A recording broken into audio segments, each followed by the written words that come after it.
Hello everyone, welcome back to my channel. This is Mayank Agarwal और अब इस वीडियो में हम बात करेंगे relation between degree and radian. इसके बारे में हम बात करेंगे, उसके बाद कुछ एग्जांपल सॉल्व करेंगे जो एनसीईआरटी में आपको दिए हुए हैं। तो डिग्री और रेडियन के बारे में हमने पिछली वीडियो में बात कर ली है। तो हमने पढ़ा था 1 complete revolution is equal to 360 degree और 2 पाई रेडियन। ठीक है, तो यहीं से हम रिलेशन निकालेंगे। तो अब हम हेडिंग डालते हैं relation between degree and radian. यहीं से आपका इंपॉर्टेंट पार्ट शुरू होता है। अभी तक तो जो हमने पढ़ा था वो डेफिनेशन थी, लेकिन जो क्वेश्चन में हमको रिलेशन यूज करना है वो यही करना है, relation between degree and radian. ठीक है, तो हमने क्या पढ़ा था, 1 complete revolution. 1 complete revolution is equal to क्या था, 1 कंप्लीट रिवॉल्यूशन 360 डिग्री था और यही किसके इक्वल था, 2 पाई रेडियन के इक्वल था। ठीक है, रेडियन मेजर में 2 पाई था और डिग्री मेजर में 360 था। तो यहां से हमारे पास क्या आया, यहां से हमारे पास आया 2 pi radian is equal to 2 pi radian is equal to 360 degree. ठीक है, तो पाई रेडियन किसके इक्वल हो गया, पाई रेडियन हो गया 180 डिग्री के इक्वल। ठीक है, तो पाई रेडियन मतलब 180 डिग्री होता है। ठीक है, पाई की वैल्यू तो अप्रोक्सीमेटली 3.14 होती है। यहां पर कंफ्यूज मत होइएगा, यहां पर बच्चे कंफ्यूज होते हैं, भाई पाई है क्या, एक रियल नंबर है और इसकी अप्रोक्सीमेट वैल्यू होती है 3.14, जिसको हम फ्रैक्शन में 22/7 भी यूज करते हैं। ठीक है, लेकिन 22/7 भी उसकी एक्चुअल वैल्यू नहीं होती, वो भी अप्रोक्सीमेटली होती है, लेकिन हम कैलकुलेशन इसी करने के लिए 22/7 यूज कर लेते हैं। ठीक है, तो ये एक रियल नंबर है, लेकिन इसकी रेडियन की वैल्यू डिग्री में 180 डिग्री होती है। क्लियर हुआ? तो यहीं से हम 1 डिग्री की वैल्यू निकाल सकते हैं। भाई 180 degree is equal to pi radian है। ठीक है, तो 1 डिग्री इज इक्वल टू क्या हो जाएगा, 1 degree is equal to pi upon 180 radian. ठीक है, और यहीं से हम 1 रेडियन की वैल्यू भी निकाल सकते हैं। पाई रेडियन 180 डिग्री है, तो 1 रेडियन कितना हो जाएगा, 1 radian is equal to 180 upon pi degree. ठीक है, ये जो वैल्यू होती है, ये वैल्यू अप्रोक्सीमेटली होती है 0.01746 रेडियन। ठीक, ये वैल्यू जो होती है ये इसके इक्वल होती है, अप्रोक्सीमेट वैल्यू है ये। ठीक है, वैसे तो हमको याद नहीं रखनी है ये। और ये जो वैल्यू है 1 रेडियन की, 1 रेडियन की ये जो वैल्यू आती है यहाँ पर, जब आप पाई की वैल्यू 3.14 या 22/7 रखोगे तो ये जो वैल्यू आएगी यहाँ से, ये आएगी हमारे पास अप्रोक्सीमेटली 70 डिग्री एंड 16 मिनट। ठीक है, यहाँ पर जो भी फ्रैक्शन वाला पार्ट आता है उसको मिनट में कन्वर्ट करके लिखा हुआ है और ये भी अप्रोक्सीमेटली वैल्यू है। ठीक है, अप्रोक्सीमेट वैल्यू है ये भी, और ये तो फिर भी यूज होती है क्वेश्चंस में कहीं कहीं, ये बहुत कम यूज होती है। ठीक है, तो इसको ना भी याद रखो तो चलेगा। 0.01 एक्चुअली 0.01, मैं फिर से लिख देता हूं, 0.01746 रेडियन। ठीक, और 1 रेडियन की वैल्यू क्या होती है, 57 डिग्री एंड 60 मिनट। ठीक है, तो हम यहां से इन रिलेशन को यूज करके डिग्री मेजर को रेडियन मेजर में कन्वर्ट कर सकते हैं और रेडियन मेजर को डिग्री मेजर में कन्वर्ट कर सकते हैं। ठीक है, इसके लिए हमारे पास ये 2 रिलेशन है, मैं यहां पर लिख रहा हूं रेडियन मेजर। ठीक है, अगर हमको रेडियन मेजर चाहिए तो हम क्या करेंगे, रेडियन मेजर के लिए हम पाई अपॉन 180 को डिग्री मेजर से मल्टीप्लाई कर देंगे। ठीक है, इसका मतलब क्या है कि अगर हमको कोई एंगल दिया हुआ है डिग्री में, हमको सपोज दिया हुआ है 30 डिग्री। ठीक है, तो 30 डिग्री को हमको रेडियन में कन्वर्ट करना है, तो 30 डिग्री को हम क्या करेंगे, पाई अपॉन 180 से मल्टीप्लाई कर देंगे। क्यों? क्योंकि 1 डिग्री इज इक्वल टू कितना है, पाई अपॉन 180 रेडियन। 1 डिग्री अगर इसके इक्वल है तो 30 डिग्री इक्वल टू किसके होगा, इसमें 30 का मल्टीप्लाई करना पड़ेगा, तो pi upon 180 into degree measure equal to क्या आ जाएगा, हमारे पास रेडियन मेजर आ जाएगा। ठीक है, ऐसे अगर हमको डिग्री मेजर पता करना है, ठीक है, ऐसे अगर हमको डिग्री मेजर पता करना है, सपोज हमको कोई एंगल दिया हुआ है, रेडियन में वैल्यू दी हुई है और उसको हमको डिग्री में कन्वर्ट करना है, तो हम क्या करेंगे, 180 अपॉन पाई से उसका मल्टीप्लाई कर देंगे, 180 upon pi into radian major. ठीक है, क्यों किया ऐसा, क्योंकि देखिए 1 रेडियन इज इक्वल टू कितना डिग्री हुआ, 180 अपॉन पाई डिग्री। ठीक है, तो सपोज हमको 30 रेडियन पता करना है, तो 30 रेडियन पता करने के लिए क्या करेंगे, इससे मल्टीप्लाई कर देंगे, तो 180 अपॉन पाई इंटू जो भी रेडियन मेजर की वैल्यू हमको पता करनी है डिग्री में, उससे यहाँ पर मल्टीप्लाई कर देंगे। क्लियर? बस, तो आपको रिलेशन मेनली यही याद रखना है। ठीक है, ये तो फॉर्मूला है एनसीईआरटी में दिया हुआ है, इसलिए मैंने यहाँ पर लिख दिया, इसको रटना नहीं है, समझना है। ठीक है, यहाँ पर वही जो हमारा बेसिक यूनिटरी मेथड लगता था बचपन में, वही है ये कि 1 के लिए इतना तो इतने के लिए कितना। ठीक है, बस वही है यहाँ पर। क्लियर? तो तो अब हम यहाँ पर कुछ कॉमन एंगल से उनके डिग्री मेजर को रेडियन में कन्वर्ट करके लिखेंगे और ये हमको याद रखने हैं, ये हमको याद ही रखने हैं, ठीक है, क्योंकि ये फ्रिक्वेंटली यूज होंगे। ऐसा नहीं कि एग्जाम में आया और हम रेडियन में पहले कन्वर्ट करके देख रहे हैं उसको कि कितनी वैल्यू आ रही है, या फिर रेडियन में कोई एंगल सामने आ गया तो हम पता कर रहे हैं पहले कि वो डिग्री में कितना होगा। तो इस तरीके से हमको नहीं करना है। मैं यहाँ पर कुछ कॉमन एंगल की वैल्यूज लिख रहा हूँ रेडियन में, तो आपको वो पता होनी चाहिए। Clear? Relation between degree and radian measure of some common angle. तो इसमें सबसे पहले हम देख रहे हैं 30 डिग्री। 30 डिग्री की रेडियन में वैल्यू क्या होगी? तो देखिए यहीं पर देखिए, हमको इसको रेडियन में कन्वर्ट करना है। तो क्या करेंगे, हम डिग्री मेजर को पाई अपॉन 180 से जब मल्टीप्लाई कर देंगे तो हमारे पास रेडियन मेजर आ जाएगा। ठीक है, तो 30 डिग्री को यहाँ पर मल्टीप्लाई कीजिए। जब 30 से मल्टीप्लाई करेंगे तो 30 अपॉन 180 कितना हो जाएगा? 1/6। तो पाई इंटू 1/6 कितना हो जाएगा? पाई/6। यानी कि 30 डिग्री क्या होता है?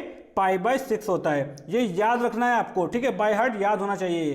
पाई/6 देखते ही दिमाग में आ जाना चाहिए कि ये 30 डिग्री की वैल्यू है। क्लियर? ऐसा नहीं कि पाई/6 आया और उसको पहले डिग्री में कन्वर्ट करके देख रहे हैं कि डिग्री में इसकी वैल्यू क्या है, उसके बाद अपना काम कर रहे हैं। ऐसे करेंगे तो बहुत ज़्यादा टाइम लगेगा हमको, ठीक है, तो हमको ये याद होनी चाहिए। क्लियर? उसके बाद अगला है 45 डिग्री।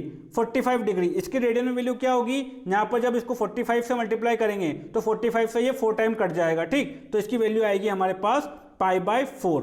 क्लियर? ऐसे 60 डिग्री। 60 डिग्री की वैल्यू क्या होती है? 60 डिग्री की वैल्यू रेडियन में क्या होगी? इसको 60 से मल्टीप्लाई कीजिए तो 60 अपॉन 180 कितना हो जाएगा? 1/3। तो 60 डिग्री की वैल्यू क्या आएगी रेडियन में? पाई/3। क्लियर? ऐसे उसके बाद 90 डिग्री। 90 डिग्री की वैल्यू क्या आएगी? 90 से मल्टीप्लाई करेंगे तो ये आएगा पाई/2। ओके, ऐसे उसके बाद 180 डिग्री। 180 डिग्री की वैल्यू क्या है? ये तो हमको पता ही है, पाई, तो ये भी हमको याद रखनी है। इसके बाद 270 डिग्री।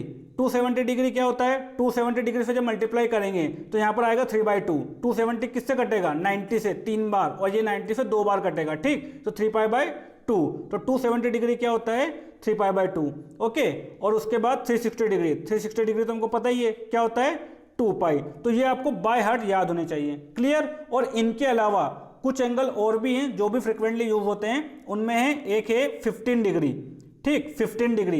इसकी वैल्यू क्या होती है रेडियन में? यहाँ पर जब 15 से मल्टीप्लाई करेंगे तो ये 12 टाइम कटेगा, तो 15 डिग्री की वैल्यू होती है पाई/12। ये आपको याद रखनी है क्योंकि ये क्वेश्चन में आता है और यहाँ पर बच्चे फंसते हैं, पहले इसको डिग्री में कन्वर्ट करते हैं, फिर वो 15 डिग्री निकलता है, उसके बाद कैलकुलेशन करते हैं आगे। ठीक है, तो ये काम हमको नहीं करना, ये हमको पता होना चाहिए। मैं यहीं पर बता रहा हूँ आपको। क्लियर? क्योंकि ये आगे आएगा और मैं डायरेक्ट वैल्यू यूज करूंगा वहां पर। क्लियर? तो पाई/12 की वैल्यू कितनी होती है? 15 डिग्री। ऐसी 5π/12। 5π/12 किसकी वैल्यू होती है? ये होती है 75 डिग्री की। भाई इसका 5 गुना हो गया है, 15 × 5 75, तो इसका 5 गुना कितना हो जाएगा? 5π/12। और इसको आप यहाँ से भी पता कर सकते हो, 75 से जब मल्टीप्लाई करेंगे तो क्या आएगा? 5π/12। क्लियर? ऐसे ही हमारे पास एक और वैल्यू आती है 5π/6। 5π/6 की वैल्यू कितनी होगी? देखिए पाई/6 का 5 गुना है ये, मतलब 30 डिग्री × 5 यानी कि 150 डिग्री। ठीक है, तो ये भी आपको याद होनी चाहिए। उसके बाद एक और आती है हमारे पास वैल्यू 120 डिग्री। तो 120 डिग्री इसका दुगुना है, ठीक है, 60 डिग्री का दुगुना है, तो कितना हो जाएगा? ये 2π/3। ठीक, तो 120 डिग्री कितना होता है? 2π/3। तो ये कुछ कॉमन वैल्यूज है जो कि आपको याद रखनी है। ठीक है, इनको आपको मतलब सामने आते ही कन्वर्ट नहीं करना है, कन्वर्ट कर करके नहीं देखना है, नहीं तो फिर काम हो जाएगा अपना। ठीक है, तो ये सारी वैल्यूज आपको बिल्कुल रटी हुई होनी चाहिए। क्लियर? चलिए अब आगे बढ़ते हैं हम। अब करते हैं एनसीईआरटी के एग्जाम्पल्स। फर्स्ट एग्जाम्पल है हमारे पास, convert 40 degree 20 minute into radian measure. हमको एंगल दिया हुआ है डिग्री और मिनट में और हमको इसको रेडियन में कन्वर्ट करना है। तो देखिए कैसे करेंगे। सबसे पहले तो हमको जो एंगल दिया हुआ है वो दिया हुआ है डिग्री और मिनट में। तो सबसे पहले तो हमारा काम है इस पूरे एंगल को डिग्री में लेकर आना। ठीक, उसके बाद ही हम इसको रेडियन में कन्वर्ट करेंगे। ठीक है, क्योंकि हमको डिग्री और रेडियन में रिलेशन पता है, मिनट और रेडियन में रिलेशन पता नहीं है, तो हमको क्या करना पड़ेगा? इस मिनट वाले पार्ट को भी डिग्री में कन्वर्ट करना पड़ेगा। तो कैसे करेंगे इसको? देखिए 40 डिग्री और 20 मिनट दिया हुआ है, तो इसको हम लिख सकते हैं 40 डिग्री प्लस 20 मिनट। ठीक, इस तरीके से इसको लिख सकते हैं 40 डिग्री प्लस 20 मिनट। अब हमको पता है क्या कि 1 degree is equal to 60 minute होता है। Since 1 degree is equal to 60 minute, since 1 degree is equal to 60 minute, so 1 minute is equal to कितना हो जाएगा? 1 minute is equal to 1/60 degree. ठीक, ये हो जाएगा। तो 1 minute is equal to 1/60 degree. तो 20 मिनट इक्वल टू कितना हो जाएगा? तो 20 minute, this implies 20 minute is equal to 1/60 into 20 degree. ठीक, तो ये कितना आ गया यहाँ से? 1/3। ठीक, मतलब ये जो 20 मिनट है ये किसके इक्वल है, 1/3 डिग्री के, और इसको इसमें ऐड कर दीजिए तो हमारा जो एंगल है वो क्या हो जाएगा, 40 degree plus 1/3 degree. Clear, LCM लेके जब आप इसको ऐड करोगे तो कितना आएगा, 40 इंटू 3 120 प्लस 1 121, तो ये एंगल हमारे पास आ गया 121/3 डिग्री। ठीक, अब इसको हमको रेडियन में कन्वर्ट करना है, तो कैसे करेंगे, देखिए अब इसमें हम वो फॉर्मूला यूज नहीं करेंगे जो मैंने लिखाया था अभी π/180 इंटू समथिंग वगैरह, वो नहीं करेंगे हम यहाँ पर यूज, हम डायरेक्ट बेसिक से चलेंगे। ठीक है, हालांकि उससे भी आप कर सकते हो फॉर्मूले से भी, लेकिन उसको रटने से अच्छा है कि हम बेसिक से चलें, क्योंकि फॉर्मूला तो हो सकता है आप भूल भी सकते हो, लेकिन ये जो कॉन्सेप्ट मैं बता रहा हूँ ये आप कभी भी नहीं भूलोगे। देखिए कैसे करेंगे, ध्यान से सीखिएगा, हमको रेडियन में कन्वर्ट करना है। ठीक है, तो यहाँ पर वही कॉन्सेप्ट लिखिए, 180 degree is equal to pi radian, since 180 degree is equal to pi radian, ये यूज करना है हमको, 180 degree is equal to pi radian और pi radian is equal to 180 degree. ठीक है, जब हमको डिग्री से रेडियन में कन्वर्ट करना है, ठीक है, तो जिसमें कन्वर्ट करना है उसको हमेशा राइट साइड में रखिए। ओके, यहाँ पर रेडियन में कन्वर्ट करना है तो इसको हमने राइट साइड में रखा। अभी अगला क्वेश्चन आएगा, वहां पर हमको रेडियन से डिग्री में कन्वर्ट करना रहेगा, तब हम क्या लिखेंगे, pi radian is equal to 180 degree. ठीक है, इससे आसानी रहती है और कुछ नहीं, इससे आसानी रहती है। Clear, since 180 degree is equal to pi radian, so 1 degree is equal to pi upon 180 radian. Clear, तो 1 degree is equal to pi upon 180 radian है, तो 121 अपॉन 3 डिग्री कितना हो जाएगा, 121 upon 3 degree is equal to pi upon 180 into 121 upon 3 radian. Clear, ये वही formula लग चुका है यहाँ पर। ठीक है, कौन सा फॉर्मूला लगा यहाँ पर, radian measure is equal to pi upon 180 into degree measure. ठीक है, लेकिन वो फॉर्मूला हमको याद नहीं रखना है, हमको इसी तरीके से चलना है। ओके, एनसीईआरटी में भी इसी तरीके से सॉल्व किया हुआ है। चलिए बस इसको सॉल्व कर लीजिए। अब तो यहाँ पर इसको सॉल्व करेंगे तो कितना आ जाएगा, मल्टीप्लाई कर दीजिए, तो ये आ जाएगा हमारे पास 121 पाई अपॉन 540, 18 इंटू 3 54। ठीक है, तो 121 पाई अपॉन 540 रेडियन। क्लियर, अब यहाँ पर आप सी लगाओ या मत लगाओ, एक ही बात है। ठीक है, क्योंकि हमने पढ़ा है क्या कि रियल नंबर और रेडियन को हम सेम कंसिडर करेंगे, तो यहाँ पर ये क्या है, ये एक रियल नंबर है, तो यहाँ पर आप चाहो तो सी लगाओ चाहे तो मत लगाओ, इतना लिखना भी सही है। क्लियर, चलिए, लेकिन डिग्री में जब भी हमको लिखना है तो यहाँ पर तो हमको ये सर्कल लगाना ही पड़ेगा, तभी वो डिग्री शो होगा। लेकिन अगर डिग्री नहीं लगा हुआ है और सी भी नहीं लगा हुआ है तो हम उस रियल नंबर को रेडियन में ही कंसिडर करेंगे। क्लियर, चलिए अब देखते हैं अगला क्वेश्चन। अगला एग्जाम्पल है convert 6 radian into degree measure. अब देखिए, अब हमको रेडियन में एंगल दिया हुआ है और हमको डिग्री में कन्वर्ट करना है, तो ध्यान से सीखिएगा, बहुत ही इंपॉर्टेंट क्वेश्चन है। ठीक है, और हमको यहाँ पर सिर्फ डिग्री में ही नहीं करना है, यहाँ पर अगर हमारे पास पॉइंट में पार्ट आ रहा है, अगर पॉइंट में पार्ट आ रहा है तो हमको उसको मिनट में भी कन्वर्ट करना है, और अगर फिर मिनट में भी फ्रैक्शन आ रहा है, मिनट में भी पॉइंट आ रहा है, तो उसको हमको सेकंड में भी कन्वर्ट करना है। ठीक है, तो ये बहुत ही इंपॉर्टेंट क्वेश्चन है, ध्यान से सीखिएगा, क्योंकि इसी तरह के क्वेश्चन आपको एक्सरसाइज में भी दिए हुए हैं। क्लियर, तो अभी मैंने आपको क्या बोला था, अगर हमको डिग्री में कन्वर्ट करना है तो इस रिलेशन को हम क्या लिखेंगे, अब इसको हम राइट साइड में ले आएंगे, pi radian is equal to 180 degree, यहीं से स्टार्ट करना है इसको भी। ठीक है, तो यहाँ पर हम लिखेंगे since pi radian is equal to 180 degree. ठीक, so 1 radian is equal to कितना हो जाएगा, 180 अपॉन पाई डिग्री। ठीक, तो अगर 1 रेडियन की वैल्यू ये है तो 6 रेडियन की कितनी हो जाएगी, तो 6 रेडियन की हो जाएगी हमारे पास 180 अपॉन पाई इंटू 6 डिग्री। ठीक, और इसको जब मल्टीप्लाई करेंगे तो क्या आ जाएगा, ये 6 radian is equal to 18 into 6 108, तो 1080 अपॉन पाई डिग्री। ठीक है, लेकिन यही हमारा क्वेश्चन खत्म नहीं हुआ, अभी तो ये आधा भी नहीं हुआ है। ठीक है, अभी तो ये सिर्फ 25% क्वेश्चन हुआ है। चलिए, तो 1080 अपॉन पाई डिग्री, अब क्या करेंगे, अब यहाँ पर आपको पाई की वैल्यू रखनी है। अब पाई की वैल्यू क्या रखेंगे आप, देखिए कई बार तो क्या होता है कि क्वेश्चन में आपको वैल्यू दी हुई होती है कि use pi is equal to 22/7 और 3.14 वगैरह ये दिया हुआ होता है, यहाँ पर नहीं दिया हुआ है तो हम 22/7 रखेंगे। ठीक है, तो अब यहाँ पर पाई की वैल्यू रखिए 22/7, तो ये हो जाएगा 6 radian is equal to 1080 upon 22/7।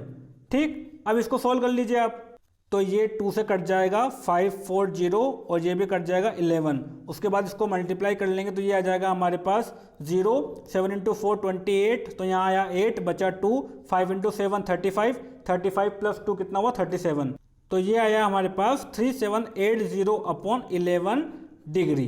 अब कैसे करेंगे, देखिए अब इंपॉर्टेंट स्टेप है, इसको हम कैसे लिख सकते हैं, देखिए 3780 अपॉन 11, तो देखिए यहाँ पर आपको रफ वर्क में ये काम करना पड़ेगा, 3780 अपॉन 11 डिवाइड लगाइए। डिवाइड लगाएंगे, ये जाएगा 3 टाइम, ठीक है, यहाँ पर आएगा 33, बचा 4, ऊपर से आया 8, कितनी बार गया फिर 4 टाइम, तो 4 × 11 कितना हुआ 44, कितना बचा 4, ऊपर से आया 0, फिर से कितनी बार गया 3 टाइम, यहाँ पर आया 33, कितना बचा 7, इतना हो गया। अब देखिए तो यहाँ पर क्वेश्चन क्या आया हमारे पास 343, तो इसको हम क्या लिख सकते हैं अब 3780/11 को हम क्या लिख सकते हैं 343/7/11, ठीक, यहाँ पर क्वोशेंट, यहाँ पर रिमाइंडर और यहाँ पर डिवाइजर, इस तरीके से हम इसको लिख सकते हैं। हमको यहाँ पर इसको पॉइंट में कन्वर्ट नहीं करना है, नहीं तो बहुत ज़्यादा लेंदी हो जाएगा ये।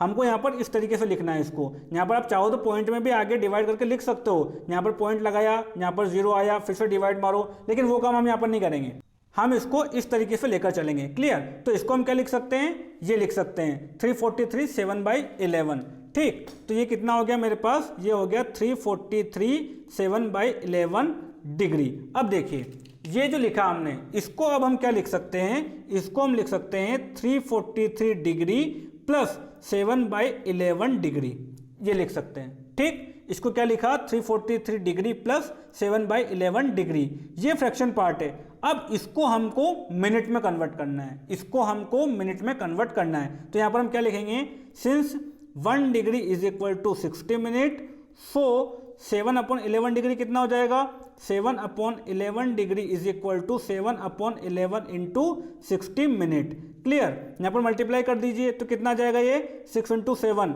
42, यानी कि 420/11 मिनट, ठीक है। तो हम यहाँ पर देखिए मिनट भी इंटीजर नहीं आ रहा है, ये भी फ्रैक्शन में आ रहा है, तो यहाँ पर भी हम सेम काम करेंगे, इसको भी इसी तरीके से लिखेंगे। तो कैसे लिखेंगे, देखिए 420 में 11 का डिवाइड लगाइए, तो 420 में 11 का जब डिवाइड लगाएंगे तो क्या आएगा हमारे पास, 3 टाइम जाएगा ये, यहाँ पर आएगा 33, बचा 9, ऊपर से आया 0, 11 से 8 टाइम जाएगा, यहाँ पर आया 88, क्या बचा 2।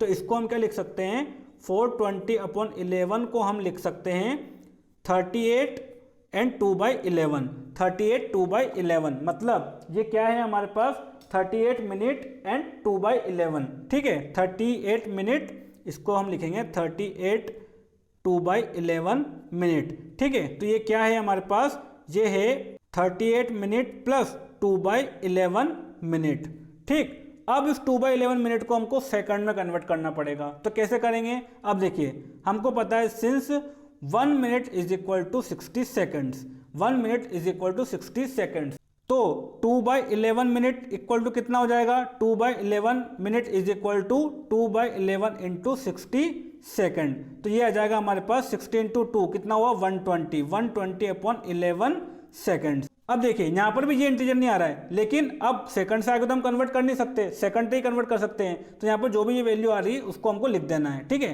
तो 120/11, तो जब इसमें आप डिवाइड लगाओगे तो ये वैल्यू आएगी आपके पास अप्रोक्सीमेटली आएगी, ये देखिए 11 से ये जाएगा 10 टाइम, ठीक है, उसके बाद 10 बच रहा है, यानी कि ये वैल्यू आएगी आपके पास अप्रोक्सीमेटली 10.9 सेकंड के इक्वल आएगी, ठीक है। तो इसको हम क्या लिख सकते हैं, यहाँ पर देखिए ये वैल्यू किसकी निकली, इसकी निकली, तो ये वैल्यू यहाँ पर जाएगी, तो कितना हो गया ये 38 मिनट एंड 10.9 सेकंड, ठीक। और ये जो वैल्यू है ये किसकी है, 7/11 डिग्री की, और 7/11 डिग्री कहाँ है, यहाँ है, तो इसकी वैल्यू यहाँ पर रखनी है, ये वैल्यू आपको यहाँ रखनी है, ठीक। तो ये वैल्यू कितनी हो जाएगी टोटल, अब देखिए मैं फाइनल आंसर लिख रहा हूँ, फाइनल आंसर में यहाँ पर लिख रहा हूँ, ठीक है। इसको कहाँ रख रहे हैं हम, देखिए एक बार और देख लीजिए ध्यान से, 10.9 सेकंड किसकी वैल्यू आई है, ये 2/11 मिनट की, 2/11 मिनट की जगह हम रखेंगे 10.9 सेकंड, तो ये कितना हो गया 38 मिनट एंड 10.9 सेकंड, और ये वैल्यू जो आ रही है ये आ रही है इसकी, और इसको हमें यहाँ रखना है,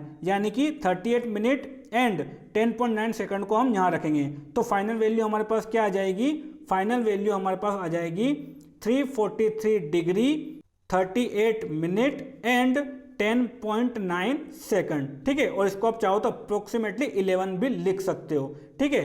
343 degree 38 minute and 11 second approximate, ये इसका आंसर होगा। तो इस तरीके से आपको क्वेश्चन को सॉल्व करना है, ठीक है। डिग्री में बोला, इसका मतलब ये नहीं कि बस यहीं पर लाकर छोड़ दिया, यहाँ पर उसके बाद तो बहुत काम करना है आपको। डिग्री में जो फ्रैक्शन पार्ट है पहले तो आपको उसको मिनट में कन्वर्ट करना है, और फिर मिनट में जो फ्रैक्शन पार्ट है उसको आपको सेकंड में कन्वर्ट करना है, और फिर फाइनल आंसर आपको इस तरीके से देना है। क्लियर? तो ये हुआ एग्जाम्पल नंबर 2। अब देखते हैं एग्जाम्पल नंबर 3।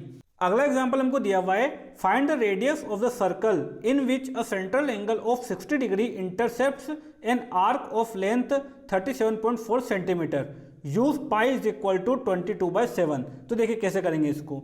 क्या दिया हुआ है यहाँ पर, हमको रेडियस पता करनी है सर्कल की। तो सबसे पहले तो एक सर्कल ड्रॉ कर लीजिए आप, ठीक, ये सर्कल है, इसकी हमको रेडियस पता करनी है। ओके, क्या क्या दिया हुआ है, central angle 60 degree intercepts an arc of length 37.4, मतलब एक आर्क है, इस आर्क की लेंथ है कितनी है 37.4 सेंटीमीटर, ठीक, 37.4 सेंटीमीटर इसकी लेंथ है आर्क की, और ये जो एंगल बना रहा है वो एंगल बना रहा है कितना 60 डिग्री। तो हमको ये रेडियस पता करनी है आर। तो देखिए हमने एक फॉर्मूला पढ़ा था, क्या फॉर्मूला पढ़ा था हमने फॉर्मूला पढ़ा था theta is equal to L by r पढ़ा था, ठीक, जहां पर थीटा किस में था, रेडियन में था। ये आपको ध्यान रखना है, यहाँ पर थीटा जो है वो रेडियन में होना चाहिए और एल और आर दोनों सेम यूनिट में होना चाहिए। तो यहाँ पर हमको आर पता करना है, ठीक, और थीटा को यूज करना है। तब थीटा जो है वो हमको दिया हुआ है डिग्री में, थीटा हमको डिग्री में दिया हुआ है, तो हम यहाँ पर 60 नहीं रख सकते, हमको इसको रेडियन में कन्वर्ट करना पड़ेगा, ठीक है, इसको हमको रेडियन में कन्वर्ट करना पड़ेगा। तो अभी मैंने आपको बताया था 60 डिग्री इज इक्वल टू कितना होता है, π/3 रेडियन होता है, ठीक है। इसको हम किससे मल्टीप्लाई करेंगे, 60 डिग्री इज इक्वल टू ये हो जाएगा π/180 इंटू 60, ठीक, ये कितना हो जाएगा यहाँ पर, ये हो जाएगा, कट जाएगा यहाँ पर, ये हो जाएगा π/3 रेडियन। तो हमको यहाँ पर इस फॉर्मूले में π/3 रखना है, क्लियर। तो यहाँ पर हम क्या करेंगे, π/3 इज इक्वल टू एल की वैल्यू कितनी है, ये रही 37.4 अपॉन आर, बस कैलकुलेट कर लीजिए अब। तो यहाँ से आर की वैल्यू क्या आ जाएगी, यहाँ से आर की वैल्यू आ जाएगी 3 इंटू 37.4 अपॉन पाई, ठीक, और पाई की वैल्यू हमको रखनी है 22/7। तो आर इज इक्वल टू हो जाएगा 3 इंटू 37.4 अपॉन पाई की वैल्यू 22/7, तो 7 ऊपर चला जाएगा, क्लियर। अब जब इसको आप कैलकुलेट करोगे, अब इसको तो आप कैलकुलेट कर सकते हो, ठीक है, तो ये 2 से कट जाएगा यहाँ पर, 2 से 11 टाइम, और ये 2 से जाएगा 1 एंड उसके बाद 8 और उसके बाद 7, 18.7, और फिर तो ये 11 से जा रहा है, देखिए 11 से जाएगा 1 टाइम और बचा 7, तो ये आ जाएगा 1.7, और इसको मल्टीप्लाई कर लीजिए अब, ठीक है। तो इसको मल्टीप्लाई करके जो वैल्यू आएगी वो आएगी रेडियस की वैल्यू, क्लियर। अब ये काम आप कर सकते हैं, वैसे मैं कर देता हूँ, 3 इंटू 7 कितना हो 21 इंटू 1.7, तो ये हो जाएगा हमारे पास, यहाँ आएगा 7, उसके बाद ये आ जाएगा अप्रोक्सीमेटली 35, ठीक है। तो आर की वैल्यू हमारे पास कितनी आएगी 35.7 सेंटीमीटर, क्लियर। ये इसका आंसर हो गया, क्लियर। तो यहाँ पर ये ध्यान रखना है हमको कि ये जो थीटा है इसको हमको रेडियन में रखना है, डिग्री में नहीं रखना है, क्लियर। अब देखते हैं एग्जाम्पल नंबर 4। एग्जाम्पल नंबर 4 बहुत ही अच्छा क्वेश्चन है, देखिए, the minute hand of a watch is 1.5 centimetre long. घड़ी में जो मिनट का कांटा होता है उसकी लेंथ दी हुई है 1.5 centimetre. How far does its tip move in 40 minute, use pi is equal to 3.14। देखिए क्या पूछा है, जैसे कि ये एक घड़ी है, ठीक, और इसका ये मिनट का कांटा है, ये मिनट का कांटा जो है इसकी लेंथ हमको दी हुई है 1.5 सेंटीमीटर, 1.5 सेंटीमीटर, और क्या पूछा है, how far does its tip move, tip कौन सी है ये, तो इसकी टिप कितना मूव करती है 40 मिनट में। तो देखिए यहाँ से चला है, अब मिनट का जो कांटा है वो 60 मिनट में पूरा यहाँ पर वापस आ जाता है, ठीक, पूरा 60 मिनट में यहाँ पर आ जाता है। तो 40 मिनट में ये अप्रोक्सीमेट कहाँ पर होगा, देखिए यहाँ से चलेगा आधे घंटे में, यानी कि 30 मिनट में यहाँ पहुँचेगा, और 40 मिनट में ये यहाँ कहीं होगा, ठीक है। मतलब यहाँ पर अगर 12 है और यहाँ पर 8 है, तो 8 पे जब कांटा आ जाएगा, ठीक, तब 40 मिनट हो जाएंगे। तो ये पूछ रहा है कि 40 मिनट में टिप कितना चली, मतलब हमको ये लेंथ पता करनी है, क्लियर, हमको ये लेंथ पता करनी है। तो देखिए फॉर्मूला वही लगने वाला जो ऊपर लगा है, theta is equal to L by r. तो हमको यहाँ पर एल पता करना है। अब एल पता करना है तो हम फॉर्मूला लगाएंगे theta is equal to L by R, और क्या लगा सकते हैं यहाँ पर, L is equal to R theta, हमको एल पता करना है, ठीक। तो आर हमको दिया हुआ है, जो इसकी लेंथ दी हुई थी वही क्या है, रेडियस है, तो रेडियस तो हमको दी हुई है 1.5, हमको थीटा पता करना है, मतलब हमको ये एंगल पता करना है कि ये 40 मिनट में कितना एंगल चला। तो उस एंगल को कैसे पता करेंगे, अब देखिए हमको पता है क्या कि मिनट का कांटा जो है वो पूरे 60 मिनट में यहाँ आ जाता है, यानी कि 60 मिनट में ये एक पूरा रिवोल्यूशन कर लेता है, यानी कि 60 मिनट में कितना चल रहा है 2 पाई रेडियन, ठीक है। तो यहाँ पर हम लिखेंगे minute hand complete one revolution, minute hand complete one revolution in 60 minute, ठीक।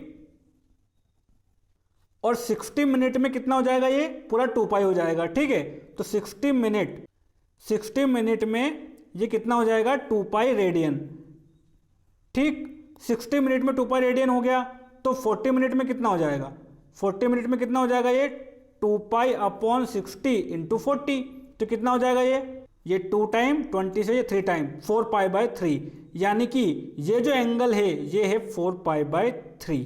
क्लियर। अब यहाँ पर उससे कंफ्यूज मत होना, 1 degree is equal to 60 minute, ये वो नहीं है, ठीक है। ये घड़ी वाला मिनट सेकंड है, घड़ी वाला मिनट सेकंड और डिग्री मिनट सेकंड अलग अलग है वो, ठीक है। हालांकि 1 मिनट में 60 सेकंड वहां पर भी हो रहे थे और यहाँ पर भी हो रहे हैं, लेकिन यहाँ पर ऐसा नहीं कि वो 60 मिनट की वैल्यू यहाँ पर 1 डिग्री रख दें, ये वो नहीं है। यहाँ पर जो मिनट है ये घड़ी वाला मिनट है, ठीक है। तो घड़ी वाला मिनट का कांटा जो है वो 1 घंटे में यानी कि 60 मिनट में पूरा सर्कल कर लेता है, यानी कि पूरा 2 पाई रेडियन चल लेता है। इसकी टिप जो है वो 60 मिनट में 2 पाई रेडियन चल लेगी। तो हमको पता करना है कि 40 मिनट में कितना चली, तो 40 मिनट में ये चल रहा है कितना, 4 पाई बाय 3 रेडियन। तो यहाँ से फॉर्मूला लगा लीजिए, ठीक है। तो एल की वैल्यू कितनी हो जाएगी, एल की वैल्यू हो जाएगी 1.5 इंटू थीटा, हमारे पास आया 4 पाई बाय 3, और पाई की वैल्यू हमको दी हुई है 3.14, तो ये हो जाएगा 1.5 इंटू 4 इंटू 3.14 अपॉन 3, ठीक। तो ये जाएगा 3 से 0.5 टाइम 0.5 इंटू 4, ये हो जाएगा 2, और 2 इंटू दिस कितना हो जाएगा, ये हो जाएगा 6.28, और 6.28 सेंटीमीटर, क्योंकि ये सेंटीमीटर में था हमारे पास क्या 1.5, तो ये जो लेंथ आएगी ये भी किस में आएगी, सेंटीमीटर में आएगी, ठीक है। तो क्या हुआ इसका आंसर 6.28 सेंटीमीटर। क्लियर हुआ। अब देखते हैं एग्जाम्पल नंबर 5। एग्जाम्पल नंबर 5 है, if the arcs of the same length in 2 circles subtend angle 65 degree and 110 degree at the center, find the ratio of their radii। देखिए वैसे क्वेश्चन है, यहाँ पर भी theta is equal to L by R लगने वाला है, यहाँ पर आर्क की लेंथ सेम दी हुई है, ठीक है। और जो एंगल बन रहा है सेंटर पर वो एक सर्कल में 65 डिग्री है और एक सर्कल में 110 डिग्री है, ठीक है। तो हमको रेडियस का रेशियो बताना है। तो देखिए पहले तो हम डायग्राम बना लेते हैं ताकि आपको क्लियर हो, और ये जो एंगल दिए हुए हैं इनको हम रेडियन में कन्वर्ट कर लेते हैं, क्योंकि हमें पता है कि हम जो theta is equal to L by R यहाँ पर लगाएंगे उसमें जो एंगल यूज होंगे वो रेडियन में यूज होंगे, ठीक है। तो 65 डिग्री इसकी वैल्यू रेडियन में कितनी होगी, 1 डिग्री की वैल्यू होती है पाई अपॉन 180, ठीक है। तो 65 डिग्री कितनी हो जाएगी, 65 डिग्री से मल्टीप्लाई कर देंगे, तो ये हो जाएगा हमारे पास, देखिए ये कटेगा 5 से, तो यहाँ आएगा 13 और यहाँ आएगा 36। क्लियर। तो ये वैल्यू कितनी आ गई, 13 पाई बाई 36। ऐसे ही इसको भी कन्वर्ट कर लेंगे, तो 110 डिग्री इज इक्वल टू कितना हो जाएगा ये रेडियन में, पाई अपॉन 180 इंटू 110, तो 0 से 0 कटा, यहाँ पर ये आ जाएगा 11 पाई अपॉन 18। क्लियर। अब देखिए क्या हो रहा है, यहाँ पर ये 2 सर्कल है, ठीक। इसकी रेडियस है R1 और एक और सर्कल है इसकी रेडियस है सपोज R2। तो हमको R1 और R2 का रेशियो पता करना है, और हमको क्या दिया हुआ है, हमको ये दिया हुआ है यहाँ पर कि ये जो आर्क लेंथ है इन दोनों की ये सेम है। अगर ये L है तो ये भी L है, ठीक। और ये जो एंगल है यहाँ पर, इसमें एंगल कितना बन रहा है, ये इसमें एंगल बन रहा है हमारा 13 पाई बाय 36। कितना बन रहा है ये 13 पाई बाय 36, और यहाँ पर कितना बन रहा है 11 पाई बाई 18। ये जो एंगल है ये कितना बन रहा है 11 पाई बाई 18। तो देखिए हमको पता है क्या, L is equal to R theta, ठीक है। तो अगर L सेम है तो इसकी लेंथ जो होगी L ये कितनी होगी R1 इंटू थीटा, और ये कितनी होगी यहाँ पर L is equal to R2 into theta, theta 2 और इसको थीटा 1 बोल रहा हूँ मैं, ठीक है। तो ये भी L है और ये भी L है, मतलब R1 theta 1 is equal to R2 theta 2 होगा, सॉरी ये R1 है, R1 थीटा 1, ठीक है। R1 theta 1 is equal to R2 theta 2। तो यहाँ से हम R1 अपॉन R2 को क्या लिख सकते हैं, R1 अपॉन R2 को हम लिख सकते हैं थीटा 2 अपॉन थीटा 1। थीटा 2 कितना है हमारा 11 पाई बाई 18, और थीटा 1 कितना है 13 पाई बाय 36। तो ये अपॉन में जाएगा तो ऊपर उल्टा होकर मल्टीप्लाई हो जाएगा, तो ये हो जाएगा 36 अपॉन 13 पाई। क्लियर। काट दो इसको, पाई से पाई उड़ा, यहाँ पर 18 से 2 टाइम गया, 11 इंटू 2 कितना हुआ 22, तो 22 अपॉन 13, ये इसका आंसर आएगा। ठीक है, तो रेडियस का जो रेशियो आया वो कितना आया हमारा 22/13। तो ये हो गया इसके एग्जाम्पल और ये हो गया हमारा एक्सरसाइज 3.1 का इंट्रोडक्शन कंप्लीट। अब मिलेंगे हम नेक्स्ट वीडियो में एक्सरसाइज 3.1 के सॉल्यूशन के साथ। Thank you.